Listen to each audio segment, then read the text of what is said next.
telemetry or data has been received from the rocket, and all the primary and backup systems are ready to go. And here we have a view inside of the cabin. So we have, there's going to be Drew Feustel in the left seat and Oleg Artemyev, and there he has what we call the Ukaska, the pointer.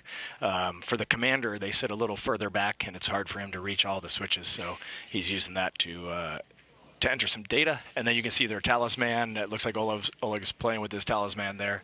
And I think it looks like Drew has one as well.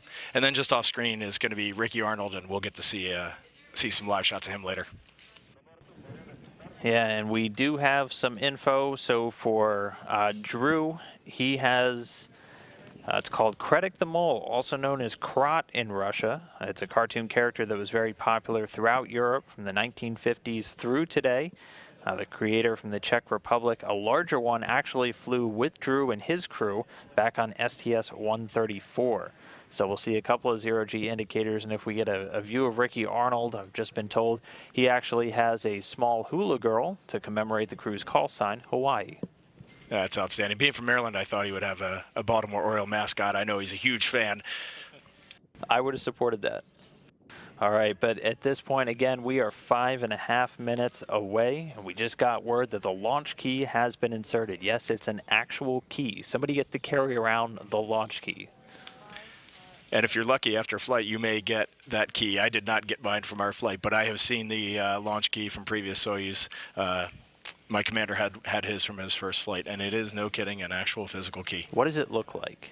It's a small key that you would put into like a small lock. It's not like a giant key. It's nothing fascinating. It doesn't look like it's out of a Harry Potter movie. It's just a regular old nondescript key. I feel like we could have so much more fun with that, like make it shaped like a rocket or something. All right, so at this point, 4 minutes, 45 seconds and counting. System's going to be switching over to onboard controls. Those cockpit displays being activated. We saw Oleg with his little pointer object that he's going to be using to help send commands throughout the Soyuz's flight to the International Space Station. And the helmet's closed, putting them on that suit oxygen. I think, as you said, it's already constantly circulating, and they can control the pressure with that little valve on their suits. 20, and now the crew was sitting there. They have their visor down. They're pretty much ready for launch. Now they're just in wait mode. Like you said, the suit ventilation is running and keeping them cool. It's quite comfortable. When you're in this mode, your gloves are on, so now it's a little harder to turn the pages in your book. It looks actually like Oleg is using a tablet nowadays to review his flight data file, and that makes it a little bit easier. All right, we just got the call. The fuel lines on the spacecraft or on the rocket are being purged with nitrogen. That helps to fireproof them, remove any of the excess vapors of that fuel and oxidizer that might be in the lines. 3.5 minutes away from launch.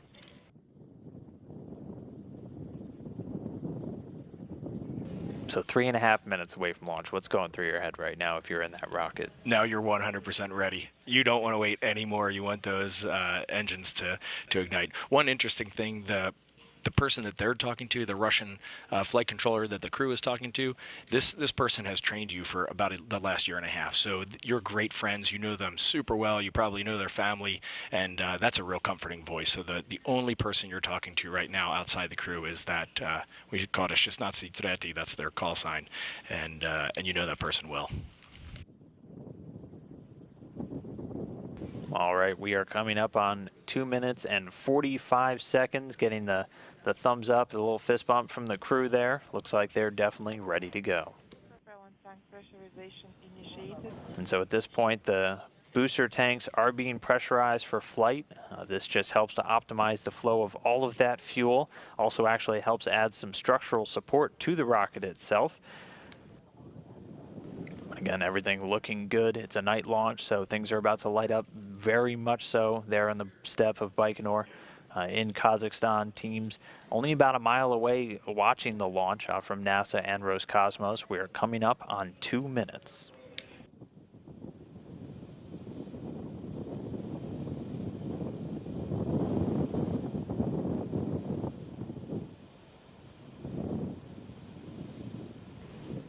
Yeah, I don't know about you, but even watching here and not out there, you get excited.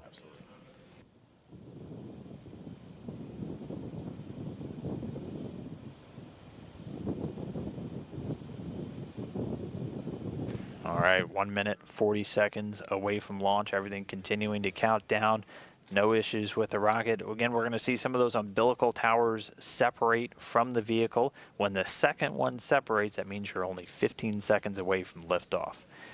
And those engines actually fire for quite a while, it seems, before you actually take off. Can you feel like that first fire, and then can you feel when you kind of leap off? Yeah, you definitely can. It's not as aggressive as what I've heard a shuttle launch is like, but you can hear those engines start up, and then when they go up to 80%, you can feel the rumble in the rocket. I actually thought we were at liftoff at 80%, and my commander was laughing at me, and he said, no, about 2 or 3 more seconds, and then boom, you're underway, and you know it's a kick in the pants when you go. It's like, Reed, no, we're still here. All right, 1 minute away. 1 minute prior to liftoff, everything is nominal on board. We are ready for launch. All right, still getting good calls. The vehicle now on internal power. There's that first umbilical separating away. Pretty soon we'll have auto sequence start.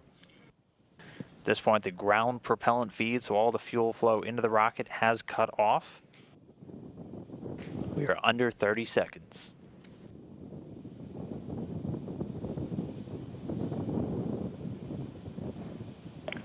Auto sequence initiated.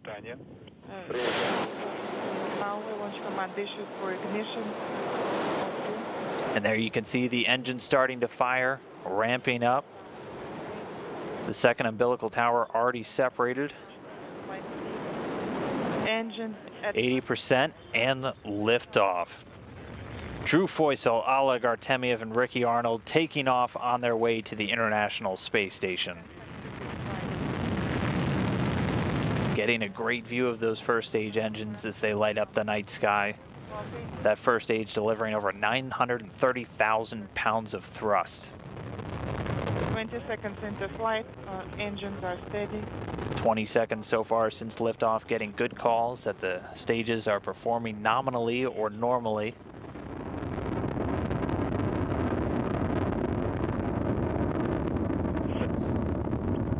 Looking very bright here on camera. I can tell you when you see these at night, it's like looking at the sun. It almost hurts your eyes, but you can't tear your eyes away from it.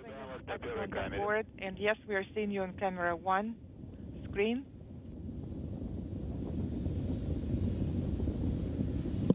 50 seconds since liftoff, everything's still nominal or normal.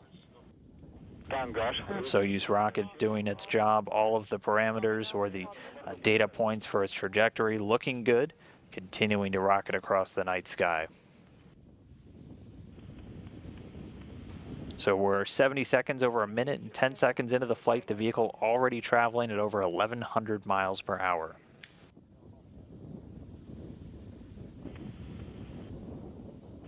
"90 seconds into flight. So again, this first stage going to continue firing until just before the 2-minute mark.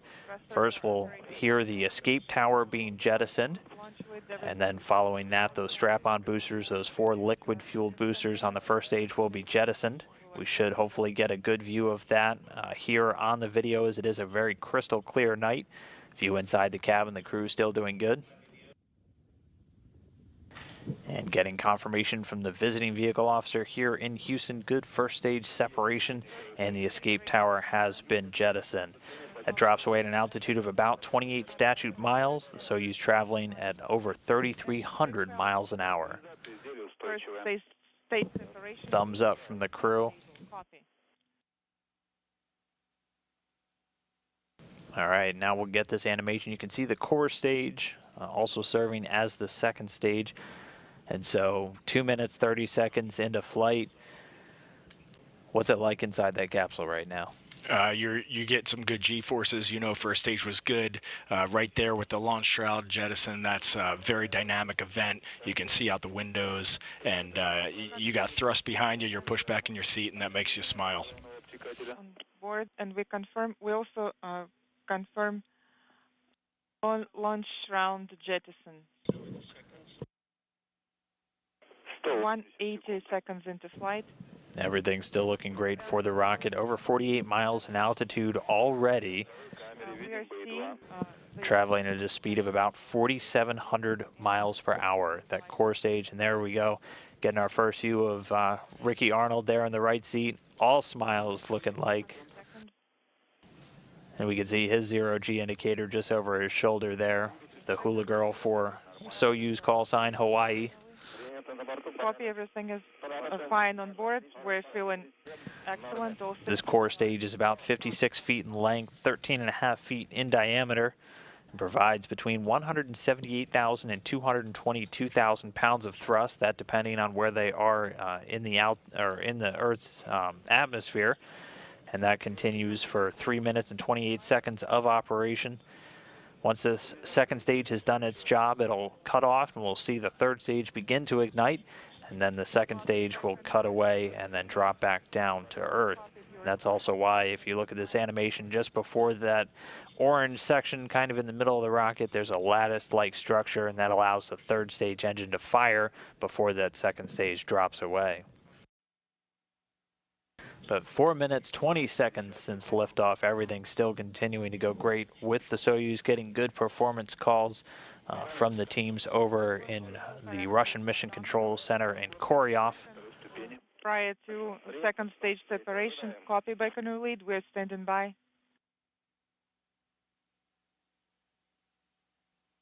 And so while they continue to fly uphill, I've always wanted to ask, when we get those in-cabin views, it almost looks boring for the crew in there. Like it almost looks like there's not a whole lot going on, but it's got to feel completely different when you're sitting in that seat. It feels completely different when you're in that seat. There is nothing boring about this phase of spaceflight at all. This is about as exciting as it comes.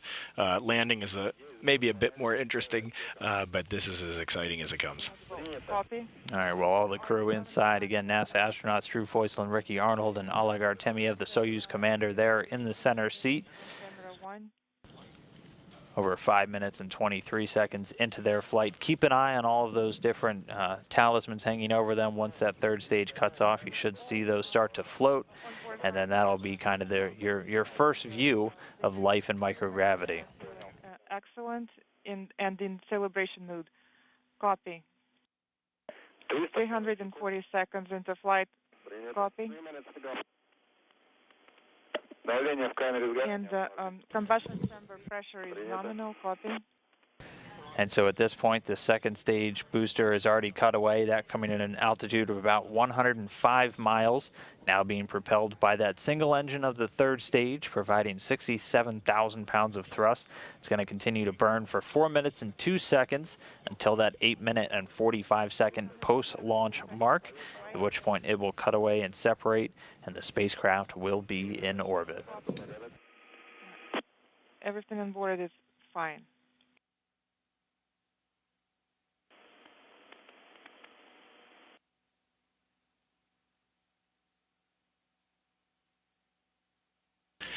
Dan, everybody's always asking what it feels like inside when you launch, and in the lower right of this schematic here, you can see it almost looks like a zigzag pattern there, a jigsaw pattern, but that's the G-load that the crew is feeling. That's what's pushing them back in their seats. So you can see first stage goes up to 4G, and then when first stage cuts out, there's that huge vertical drop-off, and then second stage builds up as the fuel weight reduces, and then there's another vertical drop-off, and now they're painting a new line on third stage, so they're not even at 2 times Earth's gravity right now, so they're just gently being pushed back in their seat, just enough to know that that engine is running. Roll or nominal. Copy. Those are pretty quick drop-offs. They're instantaneous drop-offs, so you definitely feel those. Those are very dynamic phases of the ascent.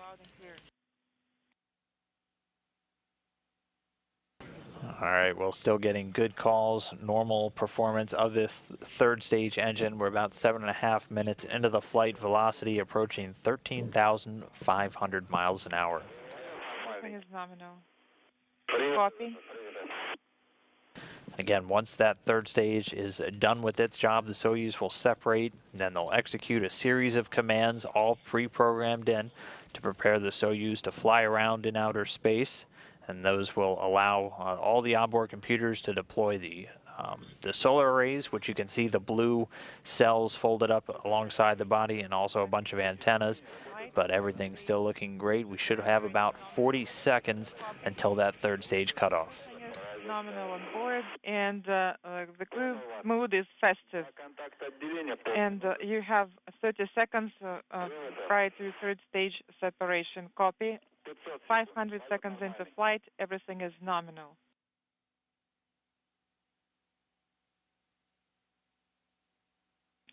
.510 seconds into flight.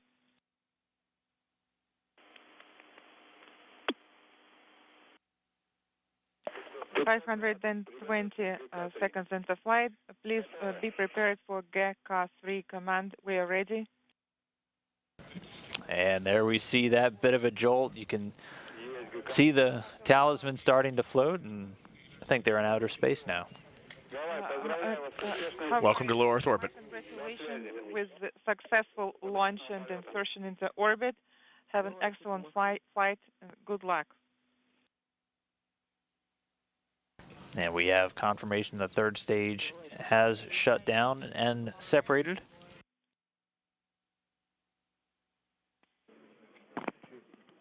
Hawaii, Moscow. And getting confirmation from the visiting vehicle officer, all solar arrays and antennas have been deployed. So a healthy Soyuz spacecraft now in orbit. 3 crew members, Drew Feustel, Ricky Arnold, and Oleg Artemyev, ready to chase down the International Space Station. So their first taste of microgravity has got to be a feeling of relief, accomplishment, excitement, wonder. I can't imagine what's going through your head when you're in that moment right there. I think you nailed it, Dan. Relief and extreme excitement, and then you see the crew. They're not taking any time to look outside right now, Dan. They're making sure their vehicle is safe to continue the mission. They're checking the pressurization systems. They were just closing some oxygen valves, and they're going to go through about a 30-minute process now of making sure that they are not leaking any of that precious atmosphere out into the vacuum of space. So this is actually a very busy time for the crew. You can see Oleg and Drew there are kind of working in concert at the same time to make sure all of their systems look great. All right, well, since it's a 2-day flight for them, so with the 6-hour flight, do you get a chance to kind of relax and get out of your suit, or are you in that seat the entire time? I never left that seat. Your commander gets out of the seat for just a few seconds, but the left and right seaters there, in this case it'd be Drew and Ricky, they wouldn't leave their seat. But in this 2-day profile, once they check their vehicle and everything looks good, they'll do a few orbital adjustment burns today, and then they actually have a chance to go to sleep up there. All right, well, control and monitoring of the vehicle are going to be overseen from this room that you're seeing right here, the Russian Mission Control Center just outside of Moscow. And again, they're relaying all the data over to us here in Mission Control Houston. Again, we heard good confirmation of solar array and antenna deploy. So a healthy Soyuz spacecraft in orbit, ready to begin its chase down of the International Space Station. The AKG was not initiated when we pressed the initiation button. Well, I'm standing by for the first IP measurement. First measurement, this is Hawaii 2. Time is 20